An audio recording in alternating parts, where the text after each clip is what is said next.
Cái này là mình lấy màu gì vậy cậu? Chuối thôi hả?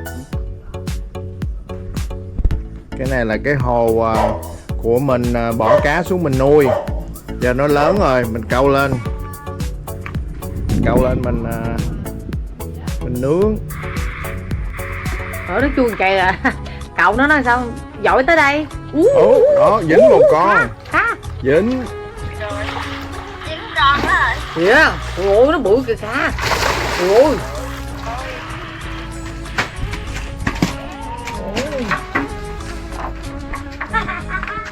Rồi. Kìa. Bữa trưa của chúng ta đây. Đi. Tay tượng. Tay tượng. Mà xịn nhanh dướng nha. Thấy.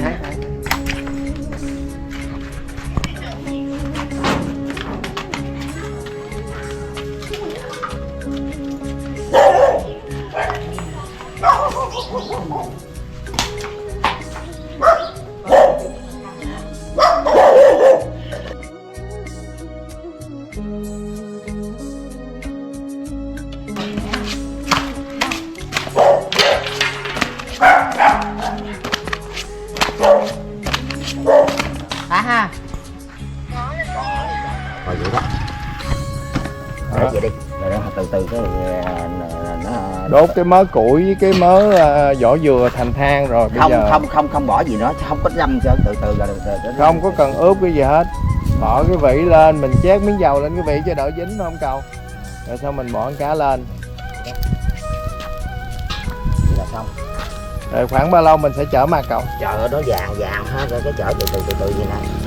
Khi mà vàng rồi sao miếng mỡ hành cái vùng chính đó, mình lại ấy lên đó, nó bông rồi đó. Vậy đó đâu khác.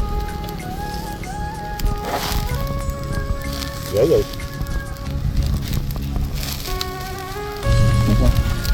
Nóng quá nên là phải kê mấy con gạch cho con cá nó cao lên khỏi lửa chút xíu, sợ nó cháy trước khi nó chín. Sau khoảng chừng 10 phút mình lật mặt nó qua, xong rồi chét thêm miếng dầu nữa.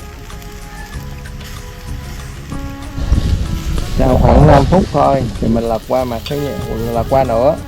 Rồi bây giờ thì mình sẽ chét thêm dầu ăn, mỡ hành, nước mắm, tiêu. Trời ngồi mới ăn cá này ghiền luôn. Đó, cậu nói là ăn là ghiền luôn á. Nhìn là thấy hấp dẫn rồi đó. Mình sẽ chưa cho thơm phức phải không? Thơm quá chừng thơm cậu. Không. Người ta làm biến ăn tao không ăn mà. Mà này cá tươi mới câu lên. Trời ngọt ngay béo đấy. Hết sảy. Dai ngắt nè thấy không? Nãy con ăn đống cebuche giờ mà con còn thèm.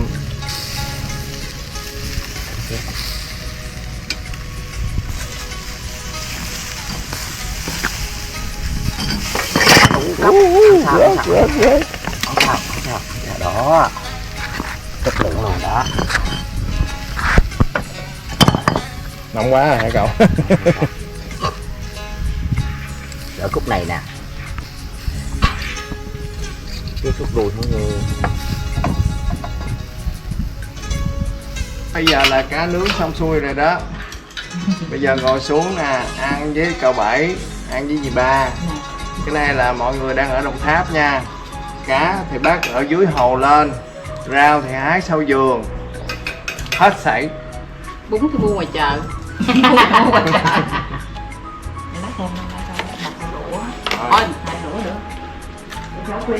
Ăn thử một miếng cá nướng trước nha. Anh ơi. Cá nướng mỡ hành nè. Về cái gì á cho anh? Cái gì á? Đó, để lại. Sao? Cái khẩu vị làm sao? Được không? Có chê khen gì không? Cái ngọt nó thấm từ vô lưỡi, nó thấm xuống cuống họng. Đã vậy được chưa cậu? Mà thấm không? Thấm. Ngon. Cái gì á? Cái gì á? Cuốn cho nó dễ. Đó, giờ vậy thôi nha. Bữa nay là mọi người sẽ cuốn bánh tráng, cá nướng tươi. Sáng nay ông bà đón xe đi từ Bình Lợi xuống Đồng Tháp. Đoạn đường có chưa tới 90 cây số mà đi gần 2 tiếng rưỡi tại đường xấu. Đó, đôi chân của một chàng trai thành phố. Chân chân gần đó. Đây là cánh đồng ruộng của người cậu bà con của bà. Nhìn rất là đẹp, có những hàng dừa đây. Cái này là không đến nỗi là cò bay thẳng cánh đâu, nhưng mà cũng là khá rộng. Cũng phải mấy mẫu á. Không biết là thực sự là bao nhiêu. Để chút nữa vô hỏi cậu. Rồi đến giờ cho cá ăn đây.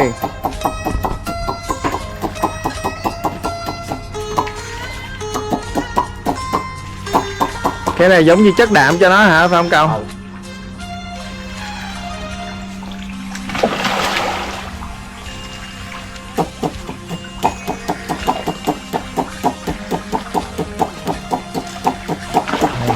Cá bự bự không ha?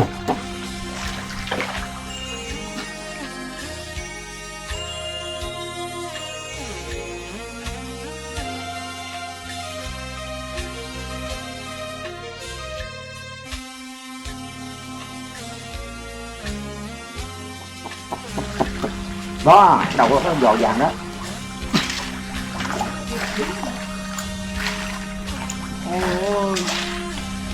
Đục địa luôn. Ghê thì cái chứ này luôn á.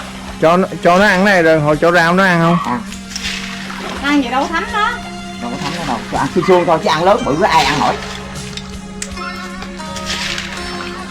Trời ơi mấy con cái trong kia vậy bụng bụng kìa. Nên cá chổng là bà vàng cho ăn cái vỗ đói vậy đó. Đói rồi.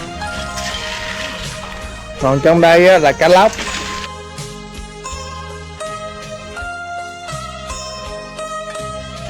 Mình phải che lưới lại tại vì cá lóc nó nhảy dữ lắm. Nếu mà không che lưới lại á, là nó nhảy ra, xong rồi nó bơi đến kia, nó nhảy lên bờ luôn. Nó nhảy lên bờ xong rồi nó chuồn ra ngoài ruộng, nó đi mất. Ngộ vậy đó. Cá mà là lách lách trên bờ vậy đó.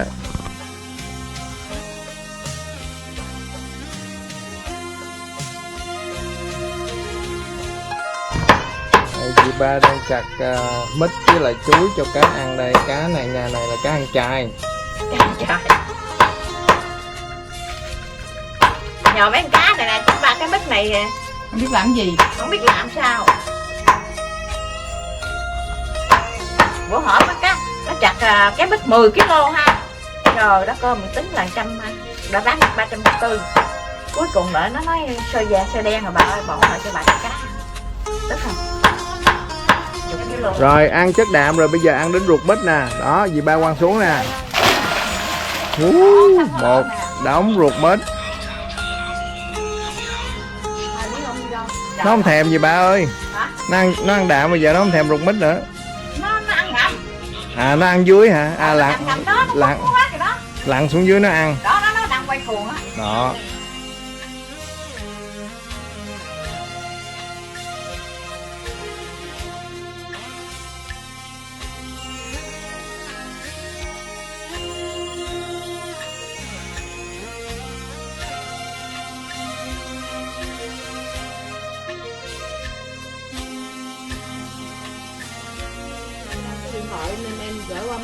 Mấy cái ruột mít này là nó ăn hiền lành hơn.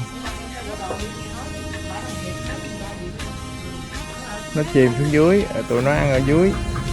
Sao em có cảm nghĩ gì về Đồng Tháp? Được về Đồng Tháp chơi vui quá chừng luôn, được ăn đồ đồng, mọi thứ rồi, organic. Mà được đi chợ quê vui gì đâu, bánh ăn quá chừng luôn. Mê, sẽ trở về nữa, sẽ đi về chơi ăn Tết năm nay lần đầu tiên mà mình ước mơ mình được ăn Tết dưới quê. Em ăn con cá anh câu ngon không? Không. Cá tươi phải không? Cá tươi ăn tại chỗ hết sảy á. Dì ba với cậu Bảy cũng phải nuôi nó mỗi ngày để cho ông câu. Và anh thích cái sabuche thì em biết sabuche là cái trái mà anh thích ăn nhất. Mà nè coi nè, mua một đống như vậy nè là 20.000 một ký. Mà ký mấy ha? Chỗ này là được ký mấy? 27 ngàn. Khoảng 27-28 ngàn. Là khoảng có 1 đồng tiền Mỹ à. Mà tính, ông ăn mấy ngày? Tính ra vậy là có 2.000 một trái thôi. 14 trái. Không, anh nói một trái, mỗi trái là khoảng 2.000 thôi. Mà ở Mỹ là một trái là cũng hết 2 đồng của mình rồi. Nên là hết sảy. Mua cái vé 2.000 gì đây ăn. Chỉ cần có cái vé máy bay khoảng 1.000 mấy với lại tiền xe từ Sài Gòn về có 1 triệu à. Cái gì nữa, anh cũng khoái cái vụ mà chạy xe Honda. Mấy ngày đầu thì còn hơi loạn trạng chút, tại vì 35 37 năm rồi chưa có chạy. Nhưng mà về đến Đồng Tháp á, mới có dịp chạy, tại Ít vì xe hơn, ít xe, chứ Sài Gòn là chắc chắn là ông không có dám chạy cái kiểu đó. không có đủ tiền để đền người ta. Xong rồi cái ngày cuối cùng em có một đám bạn từ trên Sài Gòn đón tụi mình lên, cũng vui ha. Ra Ăn uống chơi vui quá. mặc áo dài đứng bờ sông chụp làm dáng. Cả một vùng rực rỡ, cá lặn hết luôn. Kỳ này là ông đưa lên YouTube hết luôn. Đó, coi như là xong chuyến Đồng Tháp rồi nha. Bây giờ là ông bà đã quay trở lại Lê Minh Xuân rồi. Ở đây vài ngày rồi sẽ đi Sài Gòn. Đây là ở nhà người bạn thân của bà đằng sau nè, thấy đàn vịt không? Đó. Nó ra cũng nói chuyện nữa kìa. Cái cô này là cổ hứa là ông bà về đây sẽ cho ăn trứng vịt. Mà về đây là cái đám Vịt này nó nín đẻ luôn. Nên là không biết sao nữa. Nghĩ ăn trứng, chỉ có ăn cá.